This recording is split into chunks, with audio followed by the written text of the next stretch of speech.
1998년 7월 와카야마의 한 여름 축제. 주민들이 함께 만든 카레라이스를 먹은 사람들 중 67명이 쓰러졌고 4명이 숨졌습니다. 문제는 그 안에 비소, 치명적인 독극물이 들어있었다는 것. 경찰은 냄비를 혼자 감시했던 한 주부 하야시 마스미를 체포합니다. 하지만 자백도 없고 직접 증거도 없고 살해 동기도 끝내 밝혀지지 않았습니다. 그럼에도 그녀는 사형을 선고받고 지금도 수감 중에 있습니다.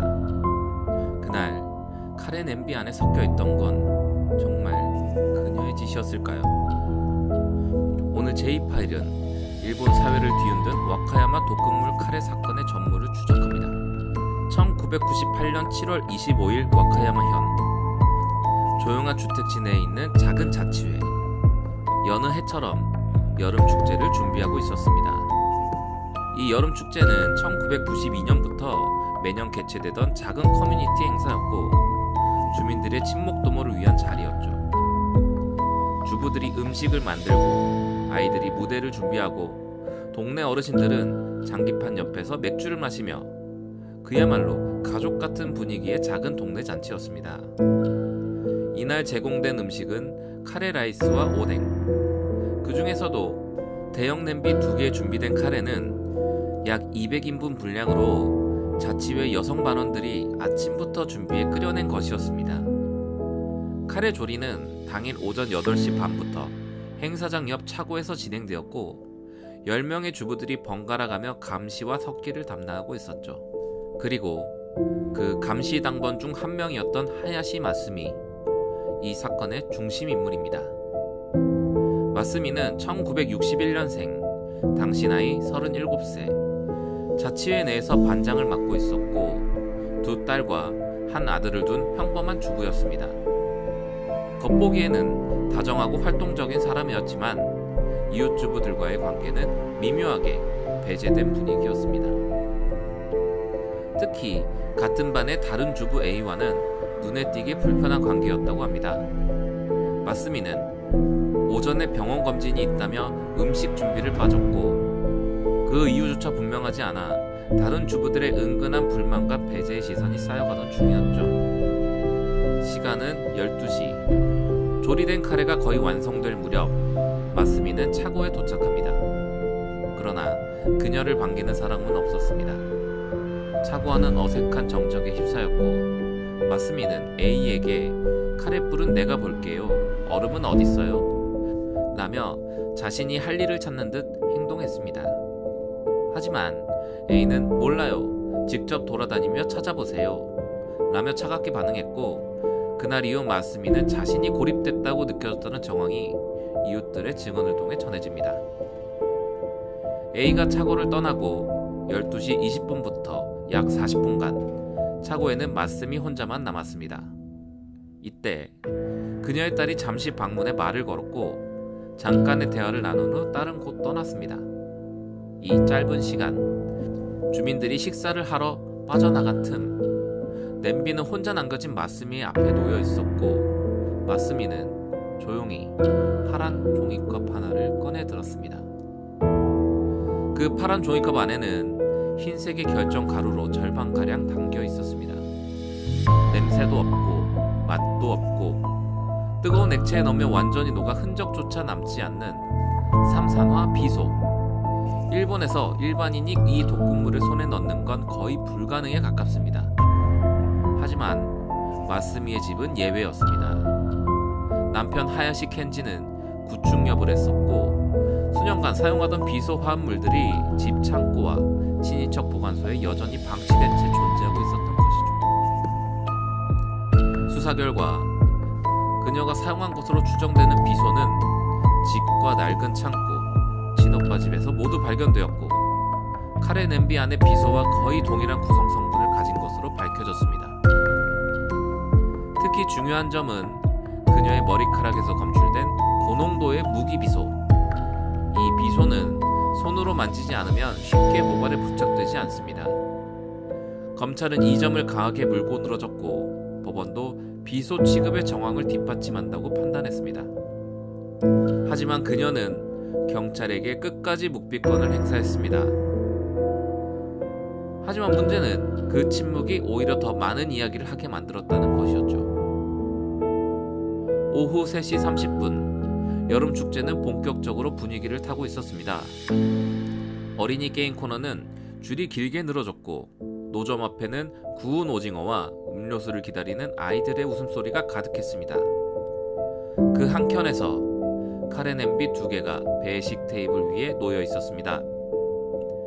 카레를 먹은 사람들은 30분도 채 되지 않아 이상함을 느끼기 시작합니다.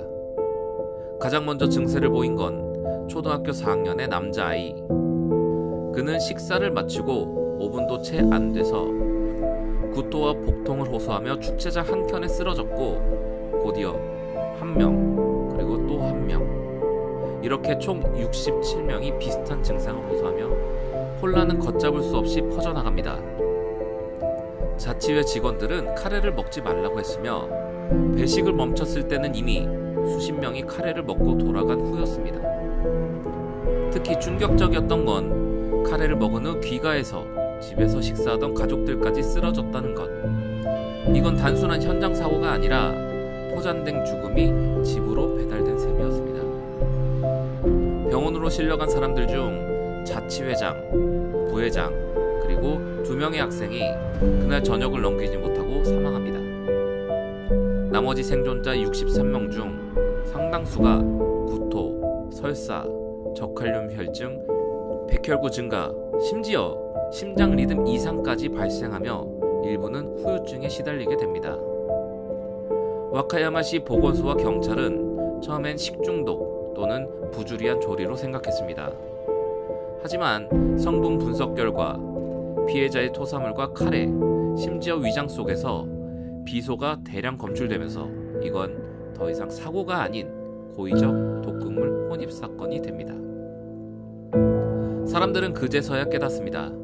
이건 축제의 실수도 조리의 실수도 아닌 사람이 사람을 죽이기 위해 계획한 범죄라는 걸. 이 사건은 전국 뉴스로 퍼지며 일본 사회 전체가 충격에 휩싸입니다. 도대체 누가 왜 이런 일을 했는가? 독극물은 어디서 났는가? 경찰은 먼저 비소의 출처 파악에 착수합니다. 비소는 일반 가정에서 쉽게 손에 넣을 수 없는 극약 지정 물질로 농약, 백개구제, 산업용 살균제 등으로만 제한 유통됩니다. 그런데 마스미의 집, 그리고 옛날에 남편이 관리하던 창고, 그리고 친오빠의 집에서 같은 계열의 삼산화 비소가 발견됩니다. 더군다나 그녀가 사용했던 것으로 보이는 파란 종이컵이 카레 조리 때 사용된 쓰레기 봉투에서 발견되었고 그 안에서 남은 비소 결정이 검출됩니다. 이쯤 되자 경찰은 확신합니다. 독극물은 그녀의 손에 있었고 그녀는 그것을 넣을 수 있는 위치에 있었고 무엇보다 그녀는 과거에도 같은 행동을 반복한 전력이 있다. 그 전력이라는 건 바로 남편과 지인에게 비소나 수면제를 섞어 보험금을 노렸던 사건들. 그녀는 한두 번이 아닌 1996년부터 최소 4차례 이상 다른 사람의 식사에 독을 넣은 전력이 있었습니다. 결국 하야시 마스미는 사건 발생 약 3개월 뒤인 1998년 10월 4일 보험금 살인 미수 혐의와 카레 독살 사건의 범인이라는 최종 혐의를 받고 체포됩니다. 그리고 이 체포를 기점으로 마스미라는 이름은 전국적으로 독살 아줌마라는 낙인이 찍히게 됩니다. 하야시 마스미, 한때 보험 외판원이자 자치회 반장이었던 그녀는 사건 이후 마을 전체에서 사실상 추방당한 존재가 됩니다. 처음엔 그녀도 놀란 표정으로 병원에 달려갔고 피해자들 명단을 확인하며 울먹였다는 증언도 있습니다. 하지만 그보다 앞서 주민들 사이에서 이미 마스미를 향한 수군거림이 퍼지기 시작했죠. 그녀가 말했던 한마디, 축제 카레는 먹지 마. 이 발언이 발송에 실리며 사건 직후 전국적인 지탄과 조롱이 시작됩니다. 언론은 연일 독극물을 카레에 넣은 주부, 가정 내에 독극물 보관 중인 의심 여인, 이라는 식으로 보도했고, 그녀의 가족들은 기자들의 플래시 세례 속에 집을 떠나야 했습니다.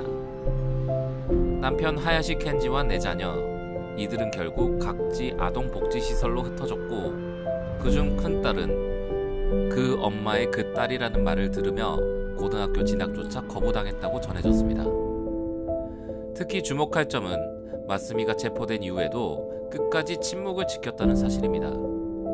직접 증거는 없고 자백도 없고 살해 동기조차 명확하지 않은 이 사건에서 유일하게 가능한 진실을 말할 수 있는 입이 그 순간부터 닫혀버린 것입니다. 가장 많이 논의된 점은 바로 이것이 대체 왜 재판 과정에서조차 명확한 살해 동기는 밝혀지지 않았습니다. 검찰은 단지 마스미가 자취에 내에서 따돌림을 당했고 얼음 배분 문제나 감시 당번에서 갈등 등으로 일종의 감정 폭발 상태였을 가능성이 있다고 설명했습니다. 하지만 자취의 주민 전체를 무차별로 죽일 정도의 분노였을까요? 피해자 중에는 마스미와 친분도 갈등도 없었던 사람들까지 포함되어 있었는데 말이죠. 게다가 사건 직전 마스미는 남편 지인에게 수면제와 비소를 넣고 보험금을 노렸던 과거 기록이 있었습니다. 법원은 이 점을 들어 반복적인 범행 경향이 있는 사람이며 타인의 생명을 위협하는 데 대한 죄책감이 거의 없었던 것으로 보인다 라고 판시했습니다. 동기가 없다는 이유로 사형이 부당하다는 주장은 대법원까지 올라갔지만 결국 법원은 동기의 불분명함은 범행 여부와 별개다, 살해 의도가 있는 행동, 비소 취급 정황, 조리 시간대의 행동 모두 범행을 뒷받침한다고 못 박았습니다. 하지만 이 판결은 지금까지도 아이러니하게 현대의 마녀 사냥이라는 비판과 함께 많은 논쟁이 불러일으키곤 했죠. 하야시 마스미의 가족들, 그들은 이 사건으로 인해 삶 자체가 완전히 박살났습니다. 첫 번째 딸은 기자들의 포위 속에 등교조차 하지 못했고, 독살자의 딸이라는 꼬리표는 그녀를 결혼, 이혼, 양육권 포기, 우울증으로 이어지게 했습니다. 2021년 그녀는 결국 자신의 둘째 딸을 살해한 뒤 간사이 국제공항 다리 위에서 뛰어내려 자살합니다. 사건 발생 23년 뒤 사형이 확정된 어머니를 남겨둔 채 비극의 두 번째 막이 또다시 열려버린 것이었습니다. 큰아들은 지금도 어머니는 무죄라고 믿고 있으며 계속해서 면회를 이어가고 있습니다. 그 역시 신분을 숨긴 채 사회생활을 이어가고 있지만 그의 삶도 여전히 와카야마 카레 사건이라는 그림자 속에 있습니다. 2009년 사형 확정 이후 하야시 마스미는 재심을 청구했습니다. 1차 청구는 기각, 하지만 2021년 다시 2차 재심 청구가 이루어졌고 2024년 2월 와카야마 지방재판소가 이를 수리했습니다. 우리는 독극물 사건이라고 들으면 단번에 범인은 누구인가를 궁금해합니다. 하지만 이 사건은 범인의 정체를 넘어서 무엇이 그녀를 그렇게 만들었는지, 어떤 정황이 그녀를 몰아세웠는지, 그 정황이 과연 생명을 끝낼 만큼 확실했는지를 되묻게 만드는 사건입니다. 1998년 여름 작은 마을의 자치회 축제는 67명의 인생을 바꿔놓았습니다. 그중 4명은 다시 돌아오지 못했고 한 여성은 그 죄를 모두 침묵으로 끌어안은 채 지금도 사형수를 넘어 의문의 인물로 남아있습니다. 우리는 묻지 않을 수 없었습니다. 그 칼의 냄비 속에는 정말 그녀 하나만의 의도가 섞여 있었던 걸까요? 지금까지 제이파일이었습니다. 감사합니다.